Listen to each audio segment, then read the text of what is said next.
vie pour toujours, et que Jésus, le Fils de ton amour, demeure la seule raison de nos louanges. Ensemble avec les anges, dans les merveilles de racheter, chantons à l'unisson, Alléluia. Au roi vie pour toujours, et que Jésus, le Fils de ton amour, demeure la seule raison de nos louanges. Ensemble avec les anges, dans les merveilles de racheter, chantons à l'unisson, Alléluia. Sainteté en ton nom, Saint, Saint est l'Éternel,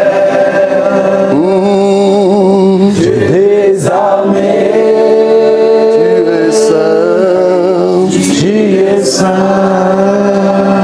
L'honneur et la gloire, t'appartient à jamais,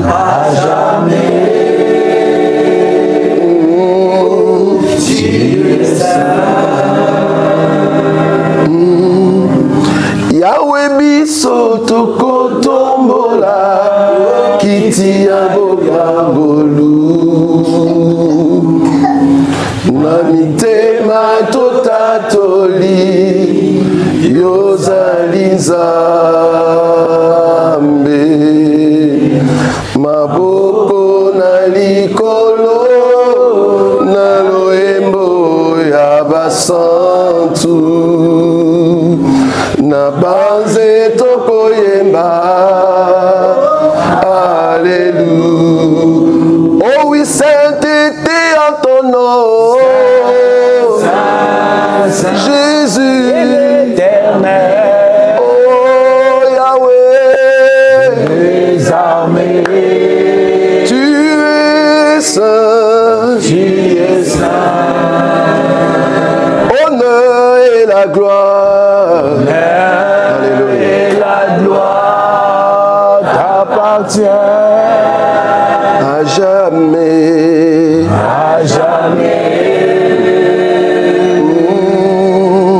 Tu es saint. Honneur et la gloire, appartient à jamais,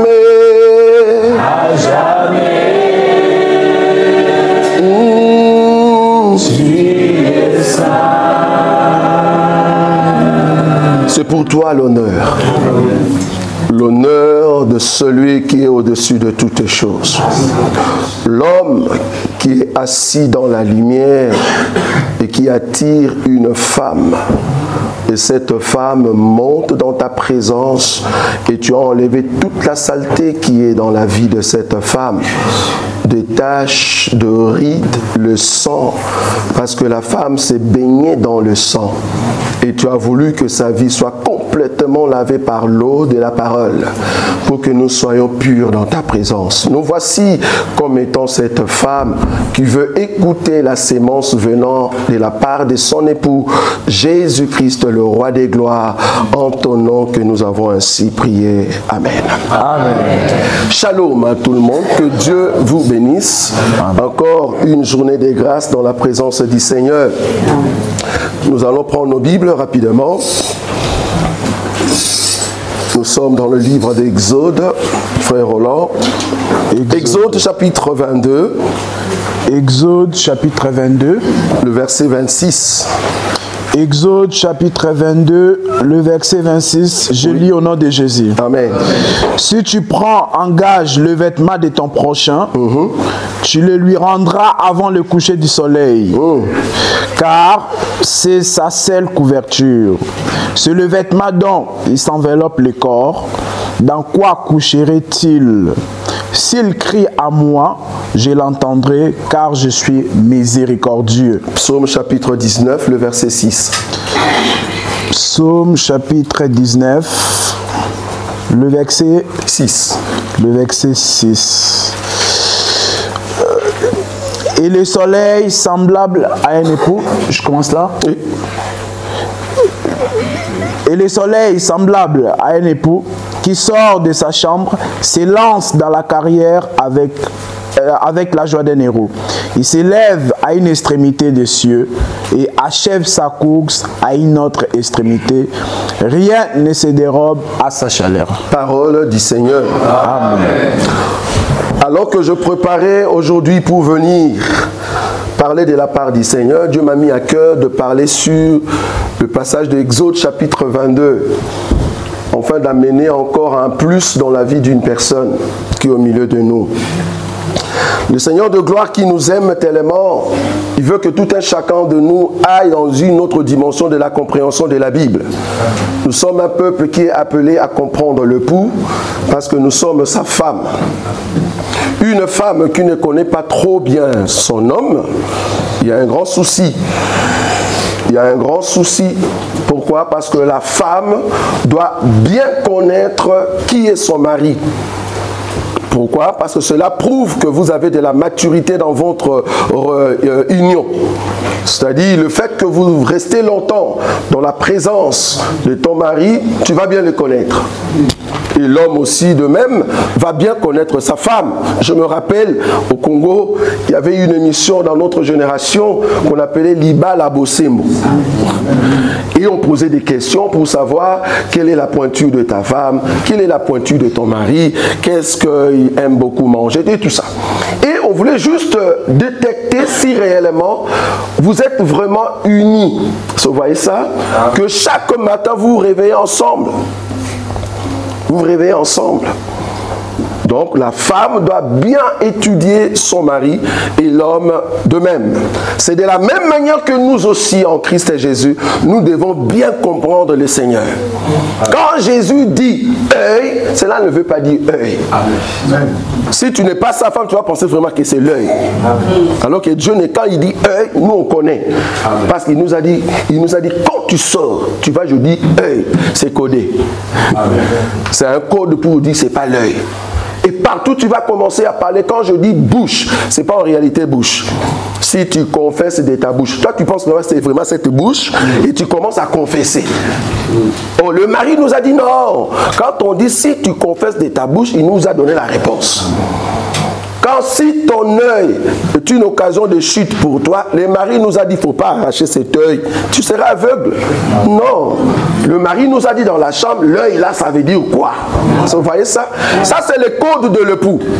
Maintenant, l'époux nous donne cette écriture. Exode chapitre 22, le verset 26. Si tu prends en gage les vêtements de ton prochain, tu les lui rendras avant le coucher du soleil. Pourquoi? Car c'est sa seule couverture, c'est le vêtement dont il s'enveloppe le corps.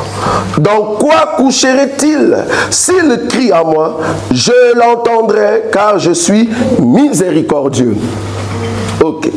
Nous savons nous tous que le premier vêtement, le premier couturier, je n'ai pas dit le premier bon couturier, j'ai bien dit le premier couturier, c'est Adam. Dans la Bible, le premier couturier, c'est Adam. Nous allons lire ça. Genèse. Genèse chapitre 3. Genèse chapitre 3, verset, vers le verset... Là où Adam a fait son habit, là. Là où Dieu a fait les... J'ai dit Adam. Ok. J'ai dit Adam. Dans Genèse chapitre 3, vers le verset 8. Là, alors, Adam cousu.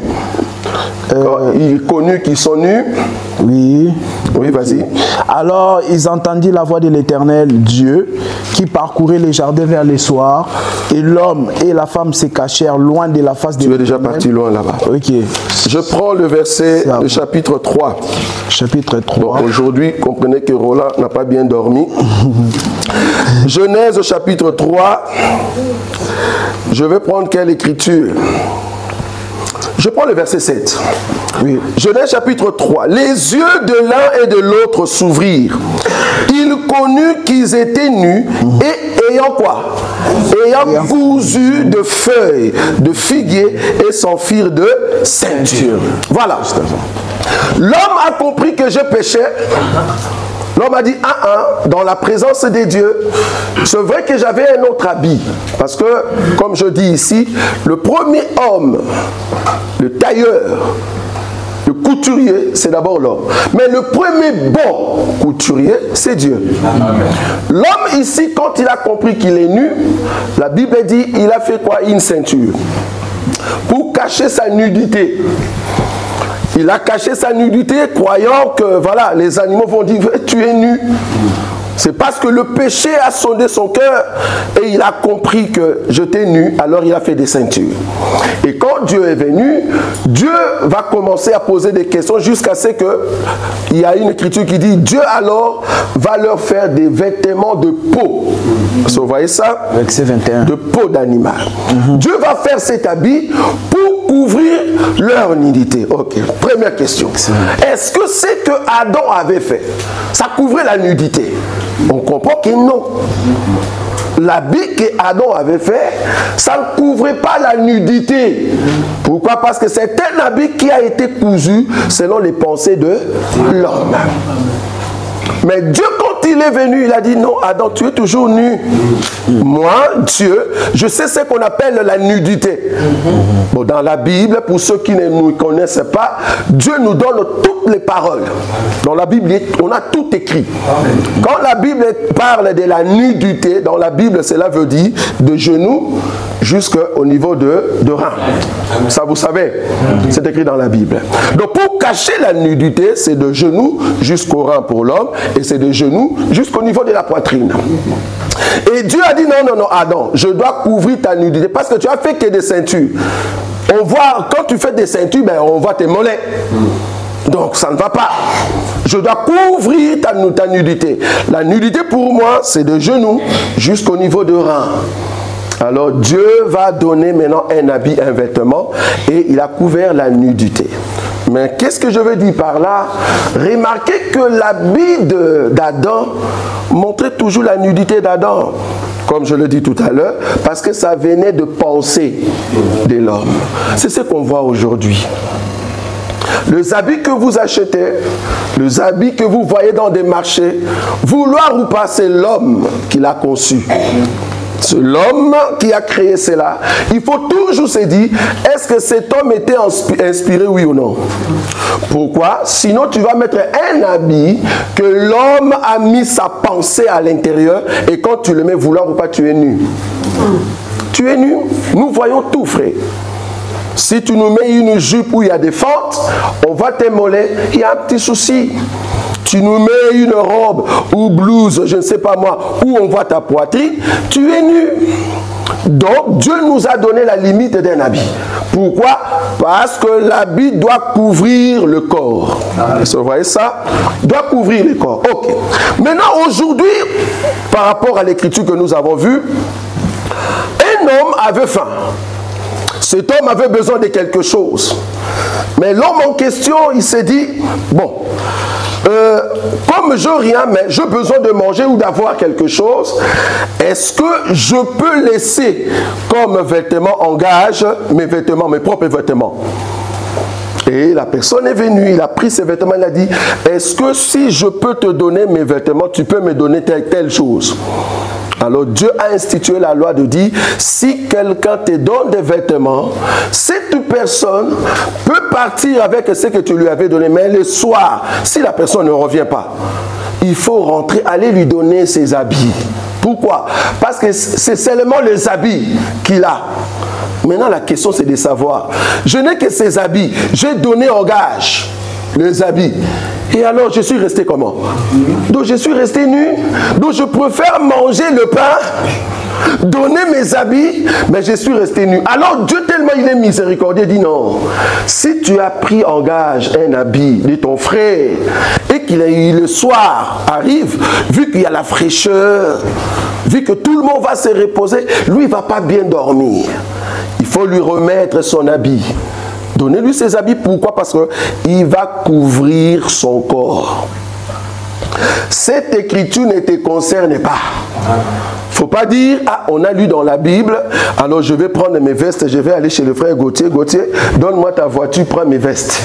Cette écriture ne te concerne pas, il faut demander à l'époux. Ça veut dire quoi? Parce que toutes les écritures, Luc chapitre 24, le verset 44, frère Roland. Luc chapitre 24, le verset 44, il est dit quoi? Luc chapitre 24, le verset 44. Le verset 44. Oui. Il est dit ceci. Oui. Puis il leur dit, oui. C'est là ce que je vous disais lorsque j'étais encore avec vous. Oui. Qu'il fallait que s'accomplisse tout ce qu'il est écrit de moi dans la loi de Moïse, dans les prophètes et dans les psaumes. Dans la Bible, Ancienne Alliance, nous avons la loi de Moïse, le prophète et le psaume. Et Jésus a dit, tout ce qui est écrit là-bas, il y a de points qui est écrit. C'est pour moi, cela me concerne. Or, ici, nous sommes dans la loi de Moïse. Nous sommes dans la loi de Moïse. Vous voyez ça? Et nous sommes dans la loi de Moïse. Et la loi dit, si cette personne arrive le soir et que la personne ne s'est pas dormie, il faut lui remettre son habit. Donc, je veux rechercher Jésus dans cette écriture.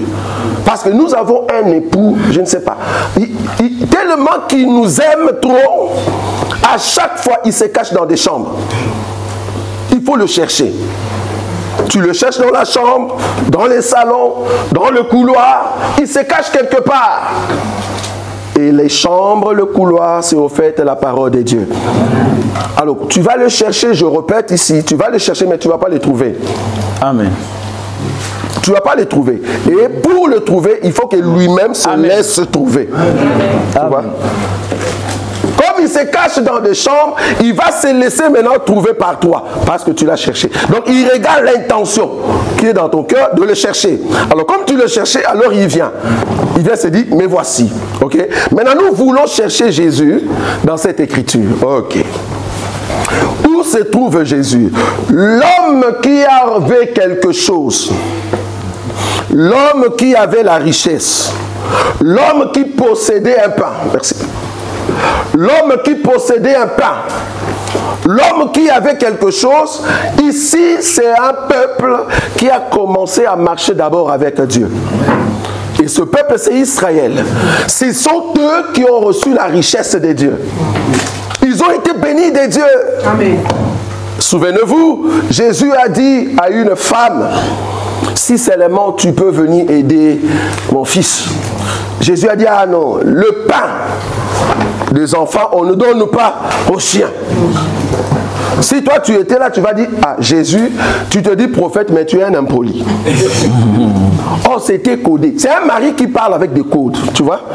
Les pains des enfants, on ne donne pas à des chiens. La femme regarde comme c'est notre soeur. En fait, la femme, c'est notre soeur. Parce qu'elle n'est pas ici, mais elle dort. Bon, la soeur a dit c'est ça. Elle a dit non, attends. Je comprends le langage de l'époux. Il dit bon. Mais en réalité, les petits de chiens, ils mangent quand même de miettes qui tombent sur la table des enfants. Amen. Ah, donc tu es entré dans les codes de l'époux. L'époux dit, voilà, ça c'est ma femme. Tu vois? Ça c'est la fille d'Abraham. Parce que le pain, oui, c'est vrai, c'était pour Israël. Mais le pain entier, nous sommes d'accord, c'est le pain entier. Nous n'avons pas part. C'est pour Israël, c'est pour les enfants. Nous, nous étions des chiens. C'est pas pour nous. Ok, c'est vrai. Mais le miette, c'est pas pour Israël. Les miettes, ce n'est pas pour Israël. Pourquoi les miettes? C'est parce que le pain qui était entier, Israël n'a pas mangé. Au lieu qu'il mange, il ne mangeait pas. Il n'avait pas faim. Vous avez déjà rencontré des enfants où toi, maman, tu as souffert d'aller dans les magasins, supermarchés, tu achètes des gaufres et des jus, tu ramènes à la maison, mais l'enfant te dit je ne mange pas. Pourquoi? Parce qu'il a mangé chez les voisins. Il a préféré aller manger chez les voisins. Il y a des enfants comme ça. Ils n'aiment pas manger à la maison, ils préfèrent aller manger chez les voisins. C'est comme si la nourriture de voisins, tu vas remarquer que même la nourriture de voisins, ben, les voisins ne savent pas préparer, mais ils préfèrent cette nourriture-là.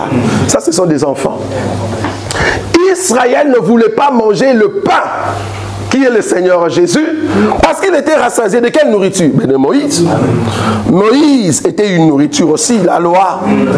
Il a mangé la loi de Moïse, il a mangé la loi de Moïse. Quand Jésus est venu comme pain, venu du ciel, la manne, que les autres appellent jusqu'aujourd'hui la manne cachée. Oh, la manne cachée est déjà sortie depuis longtemps. Il ne se cache plus. Il est au milieu de son peuple, il n'est plus la manne cachée. Il est déjà manne révélée. Il est déjà révélé, nous connaissons déjà les goûts. Bon, la manne maintenant s'est révélée comme étant un pain, mais remarquez qu'Israël ne veut pas en manger. Parce qu'il n'avait pas faim. Alors, la parole est venue maintenant vers un peuple. Quel peuple? Quelle la femme qui avait besoin de l'aide. Mais il ne va pas manger le pain entier. Il faut que le pain soit broyé. Est-ce que tu vois? On a broyé le pain pour que la femme mange quoi? Les miettes. Parce que la femme a dit, moi je mange au fait des miettes. Parce que je suis comme des enfants de petits de chiens. Nous mangeons des miettes. Maintenant la question, qui a broyé le pain? Parce que le pain c'est lui-même Jésus. Jésus ne va pas commencer à se broyer lui-même. C'est Israël qui ne voulait pas manger, il commence à jouer avec la nourriture. Il broie le pain. Il broie le pain et puis il dit, je ne mange pas. Israël a pris le Seigneur qui est le roi des gloires. Il a amené à la croix. Il a tabassé à fond, il a tapé. C'est le pain qui a été broyé pour que toi et moi nous puissions manger. C'est vrai ça.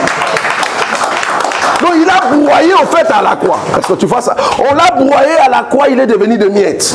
Alors là, nous maintenant les chiens, gloire à Dieu, nous pouvons maintenant manger. Israël n'a pas faim. Alors nous avons mangé. Donc, si Jésus, merci frère, si Jésus, c'est lui qui est notre pain, gloire à Dieu, alors Israël avait le pain, la gloire de Dieu, la nourriture de Dieu. Maintenant cet homme, il vient dire, s'il te plaît, prends mes habits, donne-moi ce que tu as. Donne-moi ce que tu as. Il a pris ses habits, il a donné ça en gage. En gage veut dire, tiens, je veux revenir. Ça va? Tiens, je veux revenir. C'est comme ce qu'on appelle en mariage la prédote. C'est ça, non? C'est ça la prédote, non? La prédote veut dire, tiens, cette femme sera ma femme, que personne autre vienne. Voilà, j'ai mis cadenas. Il y a même de ceux qui sont faux. Je vais mettre cadenas terribles que personne ne peut briser. Et puis là, tu donnes une somme. Et qu'est-ce qui va se passer? Là, l'homme va partir pour se préparer et venir maintenant épouser ce qu'on appelle sa femme. On appelle ça gage. Donc cet homme a donné le gage de son habit. Il a pris ça. Et puis lui-même, il est parti comme ça. Mais comme il devait marcher toute la journée, Psaume chapitre 19, là où nous avons lu, parce que l'homme en question qui a donné son habit, c'est le soleil. C'est le soleil, il est sorti d'une maison, il doit aller se coucher dans une autre maison. Il est sorti d'une porte, il doit entrer dans l'autre porte. Mais pendant la journée, la Bible dit, il ne se dérobe pas. En d'autres termes, il a donné toute la lumière du soleil. À qui? À ce peuple. Amen. Parce que le soleil est sorti d'une extrémité et qui va se coucher de l'autre extrémité. Pendant sa course, il a donné tout ce qu'on appelle des rayons solaires à un peuple. En d'autres termes, il a donné son vêtement. Est-ce que vous voyez ça? Donc le soleil a donné des rayons solaires à qui? À Israël. Parce que Israël, c'est le peuple du jour. Le soleil qui marche, c'est le soleil qui donne sa journée des rayons solaires à qui? À Israël. Mais comme nous sommes le soir, il faut que Israël nous remette ses vêtements. Il faut que Israël remette le vêtement du Seigneur. Parce que c'est le soir. C'est le soir. Quand on dit le soir, il faut qu'il remette, en d'autres termes, la puissance que Dieu a exercée auprès d'Israël. Arrivé le soir, Israël n'aura plus cela. C'est-à-dire, cette gloire va partir ailleurs. Actes des apôtres. Je prends une écriture. 28, je crois. Actes des apôtres. Actes des apôtres. Actes des Apôtres, chapitre 28, Roland. Chapitre 28. Je vais prendre ça rapidement. Quel verset? Le verset 28.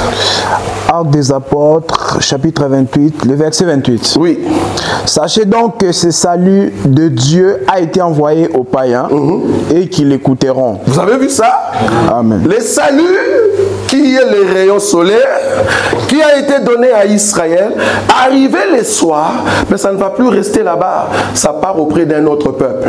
C'est-à-dire, Israël doit remettre le vêtement. Pourquoi il doit remettre le vêtement? L'écriture d'Exode nous a dit, parce que l'homme en question, il doit couvrir quoi? Son corps.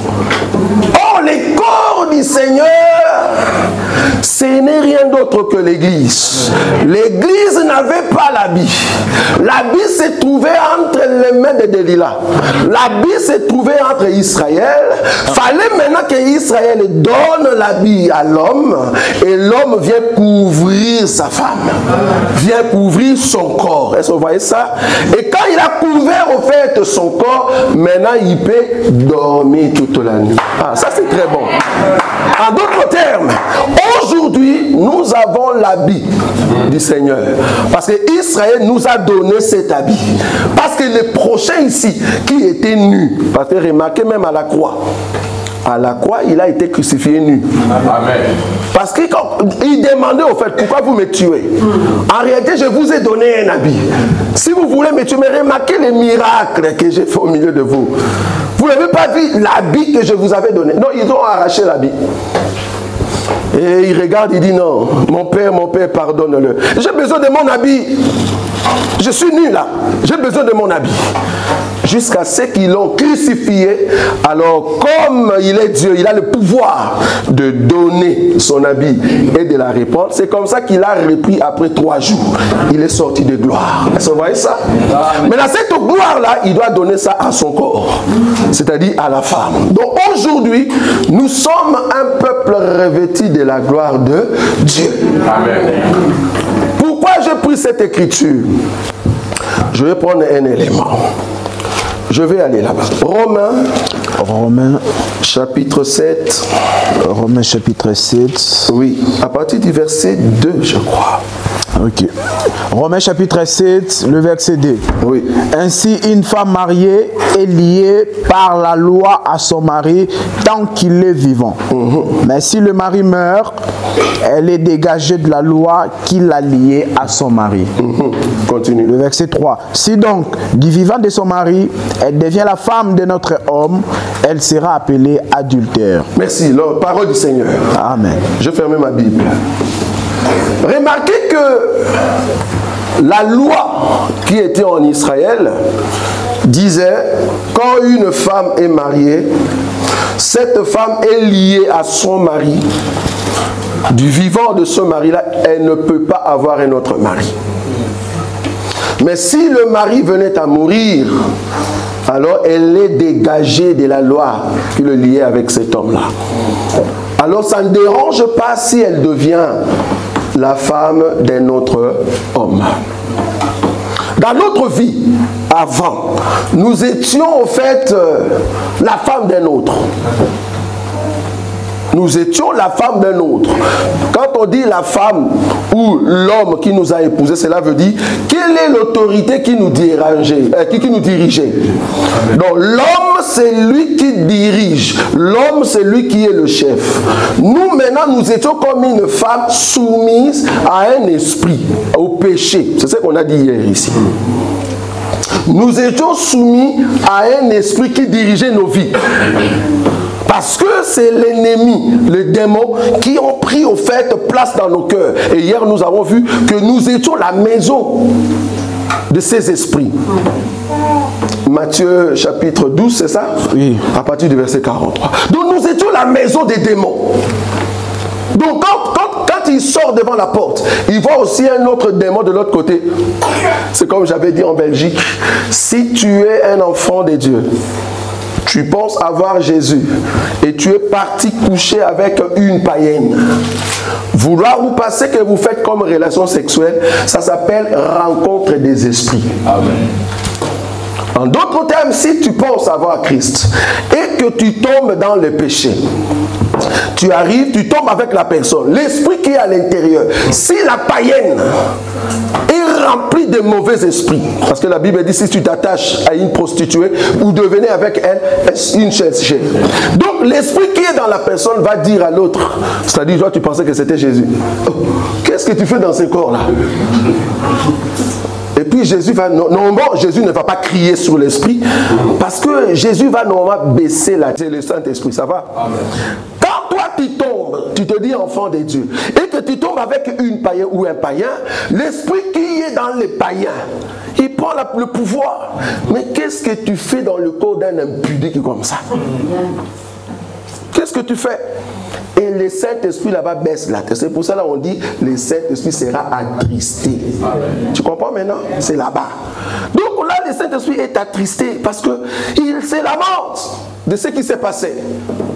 Est-ce que vous voyez ça? Donc là, le mauvais esprit prend le pouvoir. C'est comme ça que tu dois aller te repentir pour remettre la force en toi. Amen. Répands-toi. Mais si par contre, tu n'es pas un enfant de Dieu, tu es rempli aussi de mauvais esprits, quand vous tombez, et l'autre aussi tombe, vous vous mélangez des esprits. Il faut dire, oh, tu es là-bas, oh, ah, il s'embrasse. Et l'autre peut changer de côté. Oh, viens dans ma maison, on va manger, ok, il n'y a pas de souci. Et puis les autres, ils sont, allez, on va manger là-bas. Tu avais un démon, tu vas te retrouver avec 8. J'ai l'écriture, hein? Matthieu chapitre 12. Ok, le verset 43. Regardez comment est-ce que l'autre l'a dit. Ok, je vais garder ma maison. Venez, nous allons manger ensemble ici. Matthieu chapitre 12. Quand il a vu que sa maison était balayée. Le verset 43. Quand il a vu que la maison était balayée. Ok, le verset 44. Oui, alors il dit, je retournerai dans ma maison, oui, d'où je suis sorti. Voilà. Et quand il arrive, oui, il la trouve vide, oui, balayée et, oui, ornée. Oui. Verset 45. Oui. Il s'en va et il prend avec lui cet autre esprit plus méchant que lui. Plus méchant que lui, merci papa. Il prend des esprits plus méchants que... Donc lui, il était un petit démon. Je ne sais pas si vous voyez ça. Donc tu peux avoir un petit démon qui est chez toi, qu'on appelle communément de péché chéri. Tu vois, il y a d'autres qui ont des péchés chéris comme ça. Péché chéri, donc là où tu ne peux pas mentir, mais il faut toujours mentir. Là où tu ne peux pas faire la masturbation, tu fais toujours la masturbation. Là où tu ne sais pas regarder la femme pour dire waouh, elle est belle, tu regardes tout le temps de péché comme ça. Amen. Un petit démon qui est en toi. Mais si tu chasses ces petits démons, le jour où il va comprendre que tu n'as pas l'enseignement, il va dire aux autres, je suis seul ici, venez me secourir. Tu vas voir que tu avais un petit démon. Après quelques temps, un enfant qui était calme, mais il y avait des choses bizarres, mais vu que l'enfant est tombé dans l'adultère avec une autre personne, cet enfant s'est rebelle. Pourquoi? Parce que les esprits se communiquent. Vous voyez ça? Ils viennent pour porter secours à leurs frères. Et c'est là-bas que les démons vont sortir de l'autre côté et ils viennent secourir. Ok, on va nettoyer la maison. Oh, ta maison là, oui, on avait balayé, mais ici, on doit mettre nos signes. Et là, ils commencent à mettre des pantantes. Un enfant qui n'allait pas à Arena, je viens là-bas. Un enfant qui avait l'esprit de notre aigle ici à l'église, maintenant l'esprit de l'aigle, l'autre aigle est venu. Tu ne voulais pas aller là-bas, mais parce que tu écoutes les amis qui ont d'autres esprits et tu as ouvert ton cœur, voilà, ces esprits viennent maintenant en toi. Tu vas aussi à Arena. Or, tu sais très bien que ces gens-là travaillent avec les sangs. Tu le sais. C'est pas que tu ne le sais pas. Tu le sais.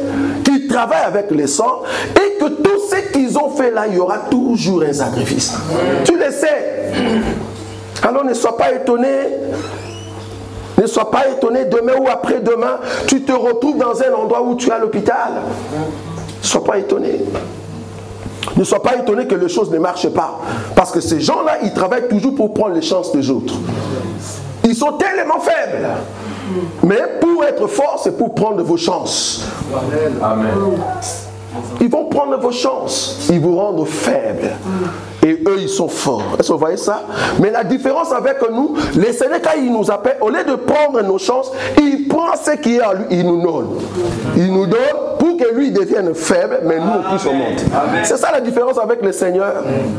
Mais dans les deux camps, il y a toujours des sacrifices. Que ce soit du côté de l'ennemi, il a besoin de sacrifier les gens, le sang, pour que leur pouvoir monte. Nous, le Seigneur n'a pas besoin de nous sacrifier. Non.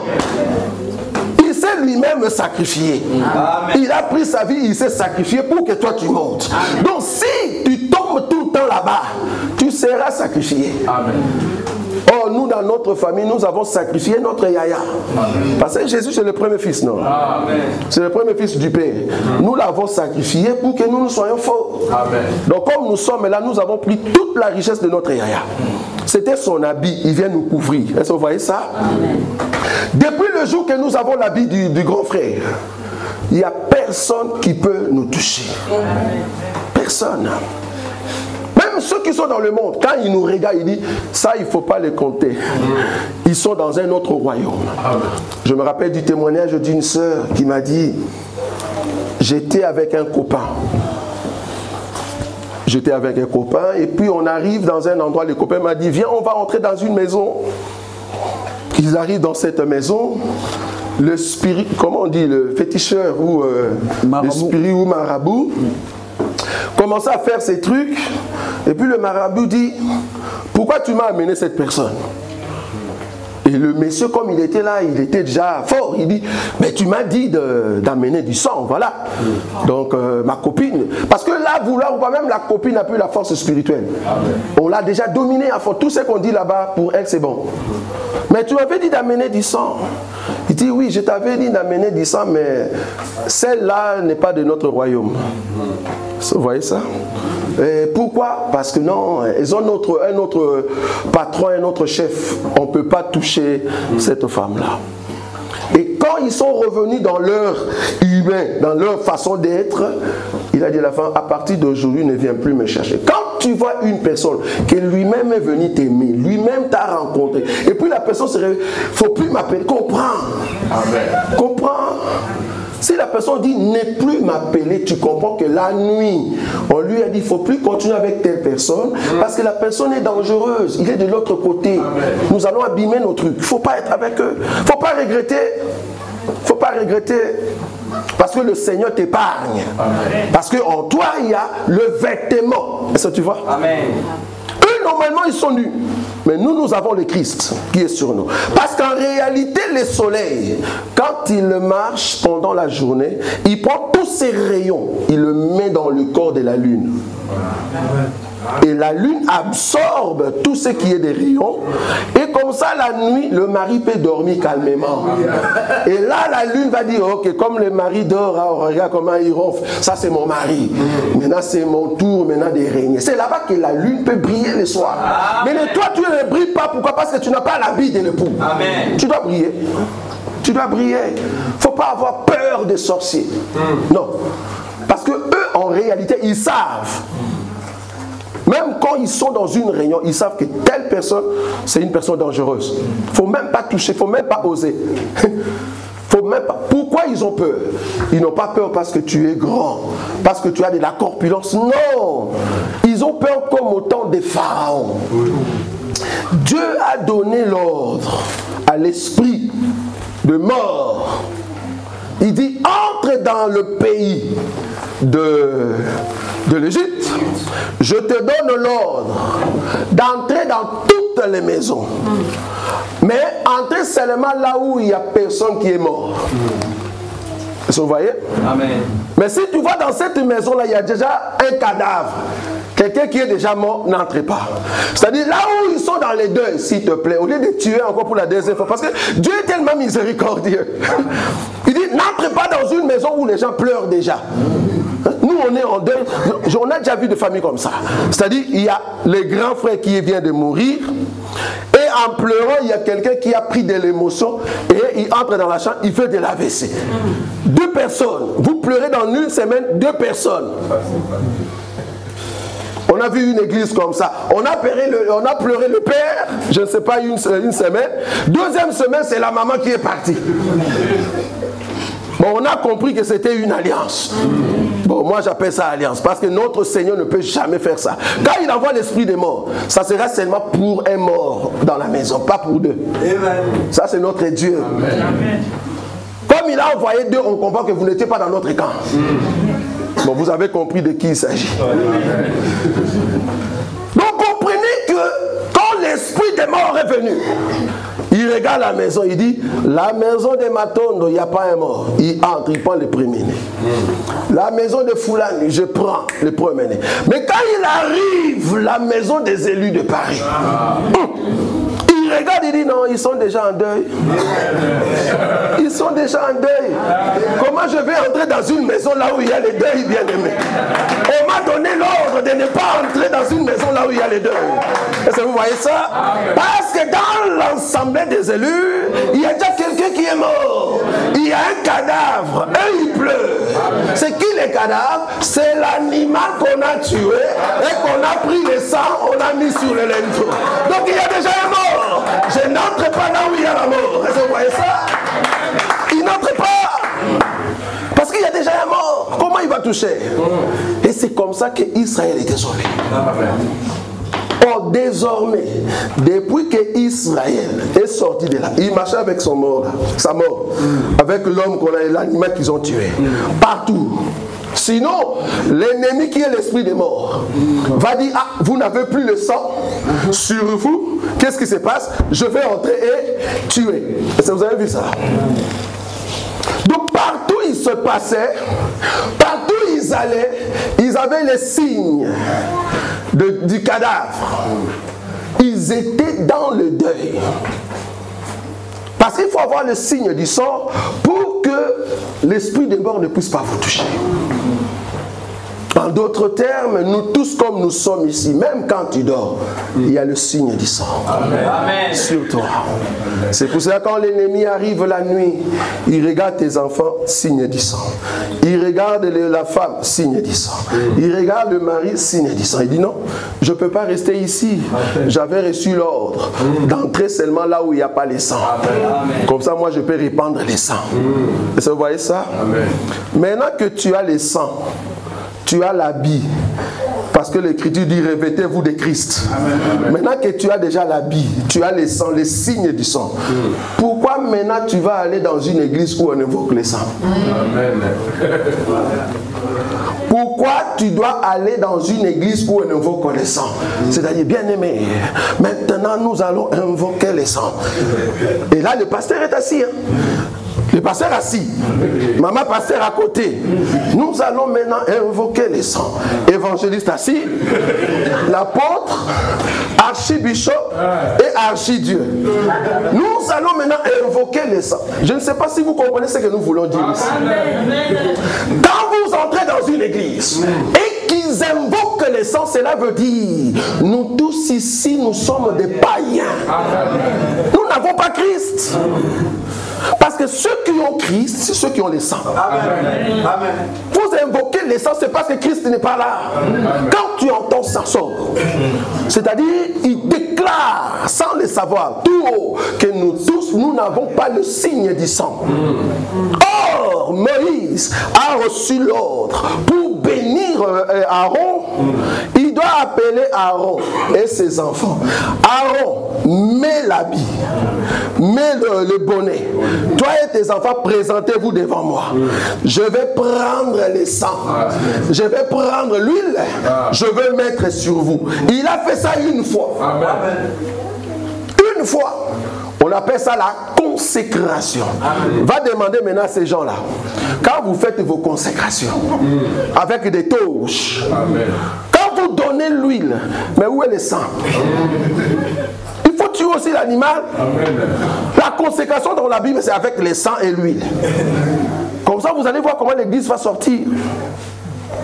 Donc, une église de Dieu doit avoir le sang, l'habit, frère. Amen. C'est lui le prochain qui a donné en gage son habit auprès d'Israël. Le soir, il faut que cet habit revienne. Et le soir, il peut maintenant dormir pour couvrir son corps. Jésus a donné sa gloire à Israël. Et le soir, il a récupéré cette gloire. Il vient de nous couvrir. Est-ce que vous voyez ça? Et aujourd'hui, nous ne sommes plus nus. Nous avons les vêtements. Et le vêtement nous donne la force, bien-aimés. Et quand l'ennemi nous voit, il voit que non, ils sont vêtus. Or, les vêtements ici, c'est aussi l'enseignement. Je dis tout à l'heure, si tu confesses de ta bouche, ce n'est pas la bouche ici, c'est au fait les œuvres, la personne de ce que tu es dans la présence du Seigneur, ce que tu mets en pratique. Confesse la parole de Dieu. Quand tu marches en mettant en pratique la parole de Dieu, tu seras sauvé. Amen. Sinon, tout le monde allait être sauvé. Il suffit seulement que tu sois à l'hôpital. Confesse. Si tu confesses de ta bouche que Jésus est Seigneur. Et puis la personne meurt. Donc tu penses qu'il va entrer dans le ciel. Quoi. Si tu confesses que Jésus est Seigneur, en d'autres termes, si tu confesses que Jésus est ton maître, c'est-à-dire tu dois vivre comme un esclave qui appartient à son maître, en d'autres termes, mais on pratique la parole de Dieu. Et c'est comme ça que tu vas entrer au ciel. Est-ce que vous voyez ça? Donc les vêtements fait que l'ennemi ne peut pas nous toucher. Le vêtement fait que l'ennemi ne peut pas nous toucher. Mais remarquez qu'il y a d'autres qui pensent être vêtus. Ils pensent être vêtus, comme Adam. Mais en réalité, ils ne sont pas vêtus. Ils n'ont mis que des ceintures. Ils n'ont mis que des ceintures. Donc tu entres dans une église. Maman pasteur vient ici pour diriger les cultes. Maman pasteur. J'ajoute maman pasteur. Maman pasteur qui vient ici, qui vous met une robe moulante. Donc, dans sa maison, il a dit, aujourd'hui, les frères là-bas, vous allez savoir comment est-ce que Dieu m'a bien créé. Et tu viens, tu commences à sauter ici. Maman pasteur, qu'est-ce que tu veux nous montrer? Maman pasteur, un enfant de Dieu doit respecter son époux. L'époux, c'est notre Seigneur Jésus. Or, il nous donne la loi qui vient de sa parole pour que nous puissions le mettre en pratique. La Bible dit, tout ce qui est impudique, on ne peut pas le voir chez toi. Non. Tout ce qui est somptueux dans l'église, non. J'ai toujours prêché ça en Belgique. Je dis toujours à mon frère, parce que je connais un frère que j'aime beaucoup. C'est mon enfant, le frère Patou. Je lui ai dit, frère, à l'église, il faut être simple. Il ne faut pas montrer que tu as beaucoup d'argent. Habille-toi simple. C'est pour cela que j'ai dit, non, moi en tout cas à France, je vais continuer avec mes alliés des robes. Si vous me demandez, je dis, ah, ok, si vous voulez, vendez ma robe. Je vais continuer avec mes robes. Mais quand tu me rencontres dehors, tu dis, ça c'est notre pasteur, oui, parce que c'est un homme béni de Dieu. Il ne faut pas nous montrer ta bénédiction ici. Le pasteur est béni, on lui met une chaise en or, une table à côté. C'est comme si tout le monde ici n'a pas besoin de s'asseoir sur cette chaise-là. Tu ne peux pas passer ici à la chair, soit disant que le Saint-Esprit se couche ici. Donc, sur ce tapis rouge-là, il y a le Saint-Esprit. Et pour faire la modération, toi tu ne peux pas venir ici, va là-bas. Là, ici c'est l'homme de Dieu. Et malheureusement, cet homme de Dieu qui tout le temps il fait coucher le Saint-Esprit ici, on l'a vu que dans son compte il avait 2 millions. Tu as escroqué les gens, voleurs. Est-ce que vous avez vu de qui il s'agit, non? Parce que ce monsieur m'a combattu la nuit.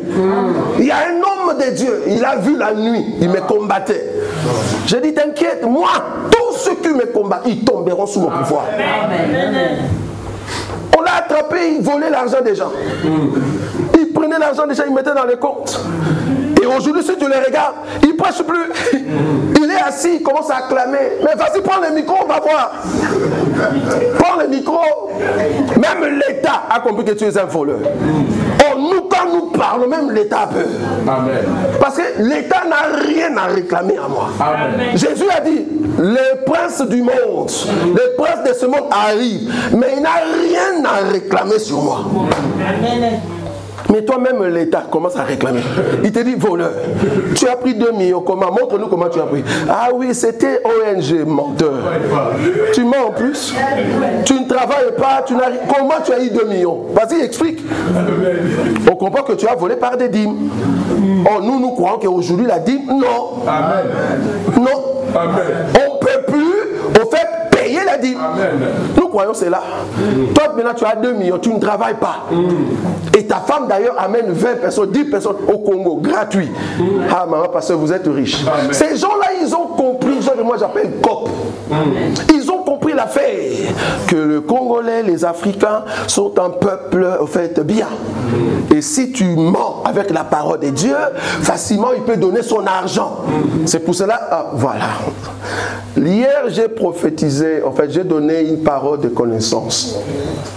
Je dis, c'est ça, non? J'ai dit que, alors que nous prions ici, il y a une personne qui, en fait, je te vois, que tu étais parti auprès d'un pasteur et je vois le pasteur, en fait, tu as donné de l'argent à ces pasteurs et je te vois à genoux. Le pasteur commence à prier parce que tu lui as donné de l'argent et le pasteur commençait, au fait, à parler en langue. Et du coup, au fait, il parlait en langue, je peux entendre cela et je vois que le pasteur te maudissait.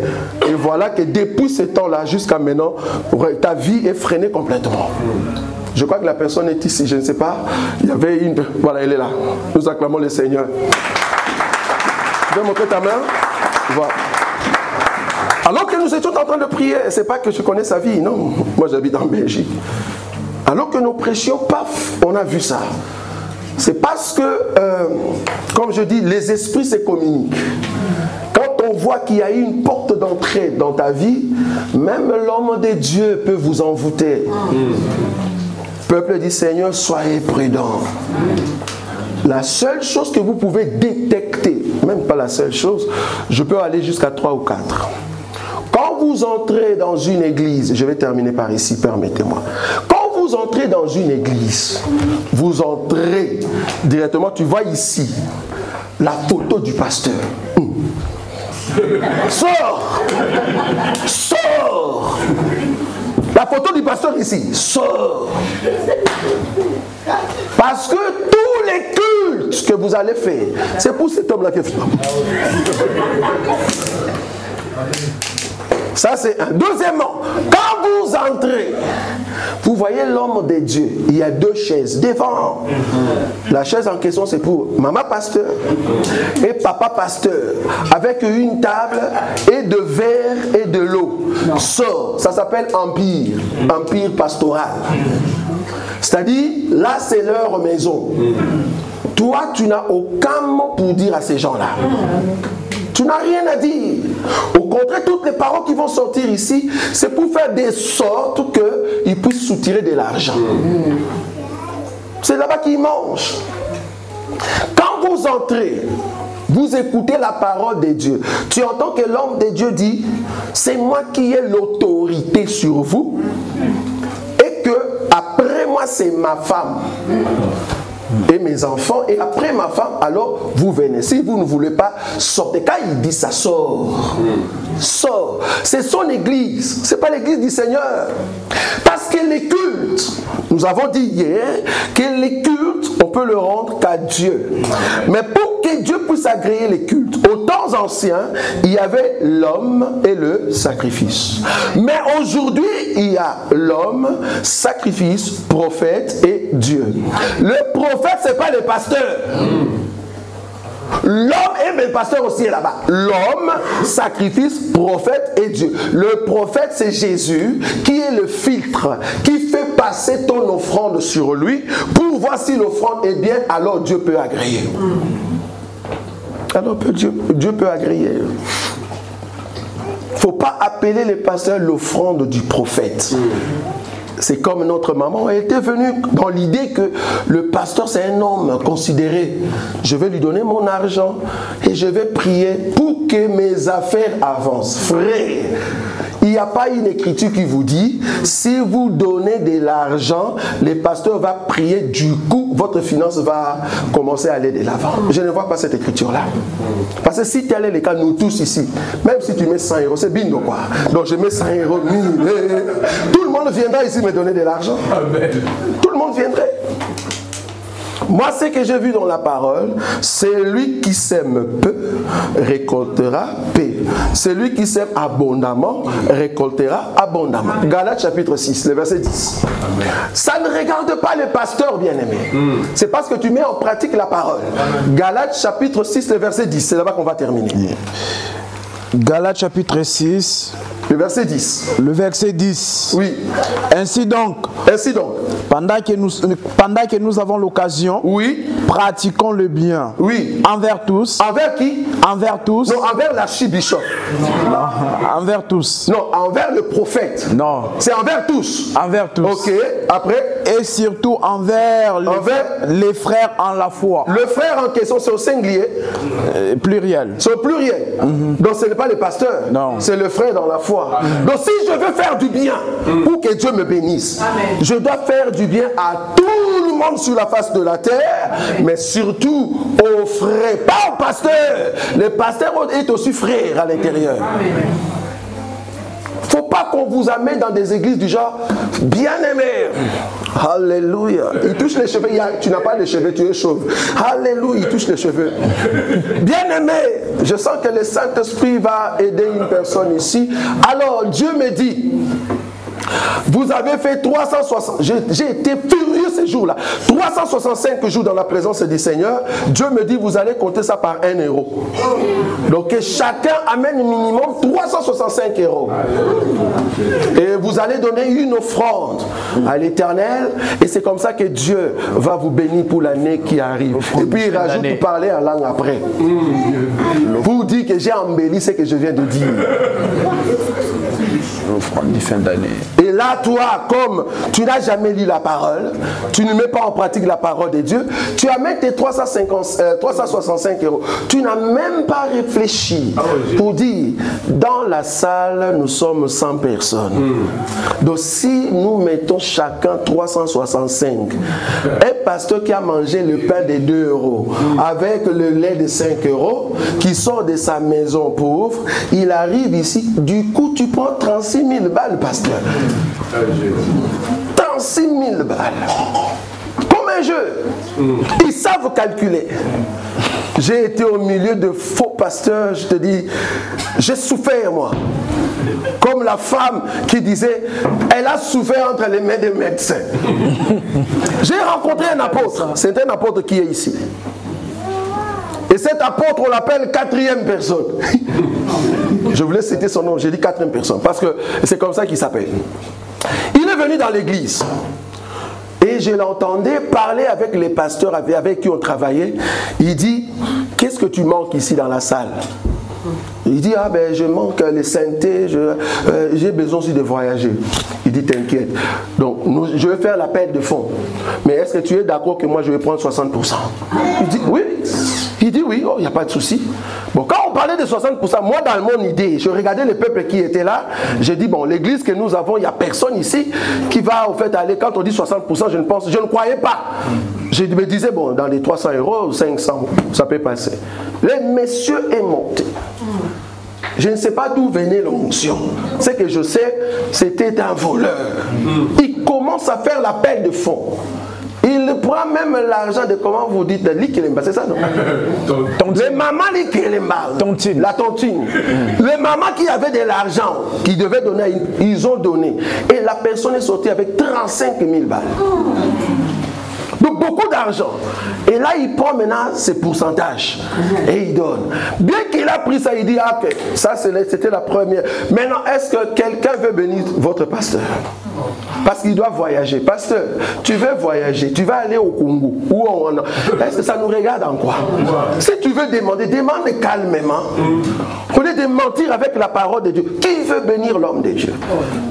L'homme de Dieu que vous voyez ici, c'est comme Élie. Non, il n'est pas Élie, frère. C'est un Moulouba. Il habite ici. Il n'est pas Élie. Parce que quand toi, tu dis que c'est Élie, c'est-à-dire tout le monde ici est en fait la veuve de qui? De Sarepta. Donc nous allons lui donner des farines. Et puis nous, on doit voir la multiplication. Depuis qu'on a donné cet argent, papa, jusqu'aujourd'hui, il n'y a personne qui monte. Mais les pasteurs ont voyagé. Quand vous rencontrez une église où on vous vole de l'argent, gloire soit rendue à Dieu, parce qu'ici à Paris, il n'y en a pas. Bon, quand je dis Paris, c'est nous ici. Parce que si tu cours seulement derrière ici, tu vas voir des voleurs.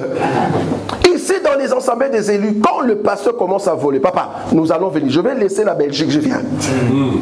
Et d'ailleurs, le frère que tu vois là-bas, remarque, hein, ici tu vois que des mamans, mais remarque derrière là-bas, il y a des grands messieurs. Ils vont se lever contre le pasteur. Tu deviens voleur. C'est que tu as prêché, c'est faux. Mais dans ces églises-là, tu n'as pas le pouvoir de dire que pasteur, ce que tu as dit, c'est faux.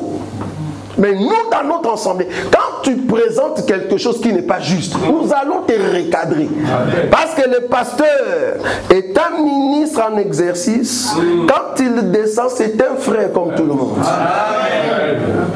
C'est un frère. C'est-à-dire, quand il monte ici, il dit, j'ai face à moi des mamans et des frères qui ont l'enseignement. Donc, tout ce que je veux dire ici, je dois voir l'écriture. Sinon, je ne vais pas tâtonner.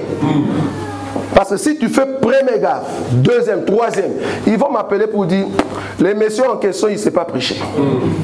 Et je te dis, tu vas t'asseoir pour apprendre encore.